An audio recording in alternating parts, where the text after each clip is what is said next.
Njerë një moshuar kishte 4 djemë, i cili ju thot se cili për djemëve të ti, shkoni dhe shikoni njërin prej pemëve në bacën që ai kishte dhe i dërgon ta shikojnë në çdo stinj gjithë secilin prej tyre. Njërin e dërgon në verë, tjetrin në pranverë, tjetrin në dimër, tjetrin në vjeshtë. Dhe në fund të vitit ju drejtohet të gjithë me një pyetje: si ishte pema? Të gjithë i drejtohen dhe i thonë: baba ishte shumë e mirë, i thotë ai që kishte shkuar ta shikojë pemën në momentin kur e nxirrte frutet në verë, tha kishte frute, ishte shumë e këndshme.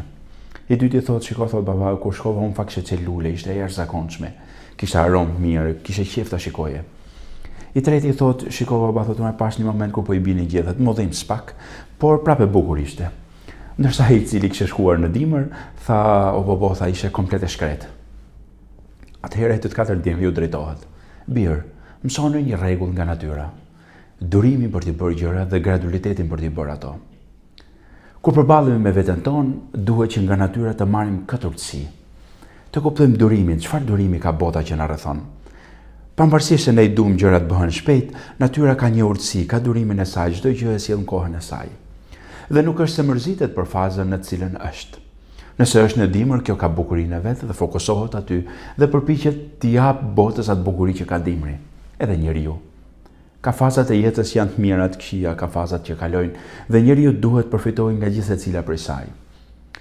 Ka një tendencë që adoleshenca për shembull, ose fëmijëria, ose momentet e dobta shihen si dobësi. Në fakt nuk janë tilla. Adoleshenca është shumë e bukur nëse ditë kuptohet koha ku është. Nëse ditë lexohet momenti ku është.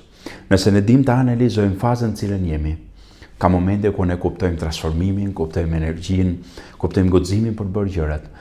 Varet se sa ti din ta kuptosh këtë stinj ku je. Është stina ndoshta e angazhimit me jetën, dhe kjo ka bukurinë e saj. Është destina në kohën ose periudha e pleqërisë, që quhet ndryshe, dhe ajo ka bukurinë e saj. Problemi është kur ne në kohën e adoleshencës duhet bëhemi të vjetër dhe në kohën e pleqërisë, po themi, duhet bëhemi prapë adoleshent, kjo do të thotë që ne ngatrojmë stinat. E dyta gjë, kur ne përballemi me veten, është durimi. Dhe durim nuk do të thotë që ne të presim çfarë po ndodh, në fakt kjo është keq kuptimi i durimit. Në teologjinë islame, durim do të thotë që ti t'i japësh kohë vetes, t'i japësh mundësi vetes që të analizosh në thellësi ku qëndron problemi ose ku qëndron e mira e kësaj faze ku ne kalojmë.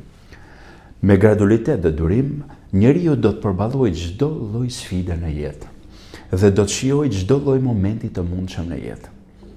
Ajo që e ka munduar njeriu në shumë është nxitimi për të kryer gjërat para kohe ose tani shpejt. Shpejtësia ka dhe të mirën e vet. Domethënë shpejtësia vlen të jetë e bukur dhe e këndshme dhe kërkohet vetëm në momentin kur e ke përcaktuar çfarë do bësh. Përderisa se ke përcaktuar dhe nuk e kupton se çfarë don, atëherë përdor gradualitetin dhe durimin. Ka një pjesë njerëzish që durimin e kthejnë në moment pa mundësie. Do thotë kur s'ka ç'bën asgjë, thotë unë tashmë jam durimtar. Në fakt ky nuk është durimi i shpërblyer. Ky është durimi i dobtit ose aty të pamundur, i themi. Durimi që shpërblet është të kuptosh ku është sfida, ku është problemi dhe ku është zgjidhja. E gjithë kjo kohë që ti jep vetes, profeti Muhammed e ka konsideruar që 1 minutë durim është i barabartë me 70 vjet adhurim vullnetar. Sepse ti japësh vetes 1 minutë kohë për duruar pse ky njeri ma tha këtë fjalë në këtë moment. Pse vetja ime i pat këto emocione tani? Sidomos në fazën e adoleshencës, ne kemi disa eufori emocionesh. Qëndro pak me veten dhe lexoj ato ose përpiqu ti lexosh ato, ti kuptosh ato emocione. Nëse ti jep durim vetes dhe i kupton dhe ke gradualitetin që ti zgjidhesh dhe të kuptosh që çdo stinj nga bukurinë e saj, atëherë gjitha kthehet në benefite, gjithë kthehet në forcë, gjithë kthehet në mundësi.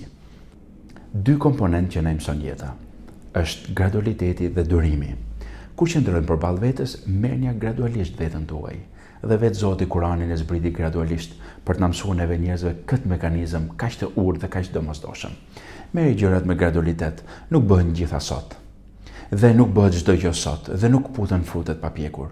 Nuk shijon gjitha gjërat në sot.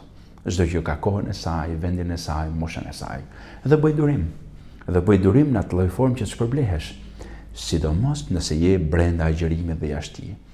Qëndro i duruar, sepse gjithmonë i duruari është i fituar.